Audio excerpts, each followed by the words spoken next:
Hi friends, आज मी बनवणार आहे साबुदाणे वडे। तर आज मंडे पण आहे, त्यासोबत चतुर्थी पण आली आहे। तर म्हटलं चला किट्टूला पण टिफिनला होईल।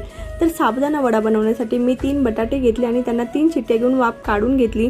त्यानंतर मी वडे बनवण्यासाठी शेंगदाणे, जिरे, 3 ते 4 हिरवी मिरची मिक्सरमधून बारीक करून घेतली आणि बटाटे जे काही होते ते मॅश करून घेतले। 2 वाटी साबुदाण्याच्या प्रमाणात 1 वाटी मॅश केलेले बटाटे आणि मिक्सरमधून बारीक केलेली मिरची आणि शेंगदाण्याचे मिश्रण, त्यात चवीनुसार मीठ आणि थोडीशी जिरे टाकून घेतले आणि मस्त एकजीव करून घेतले। आणि त्यानंतर मी छोटे छोटे वडे बनवून तेलात गोल्डन ब्राउन कलर होईपर्यंत तळून घेतले।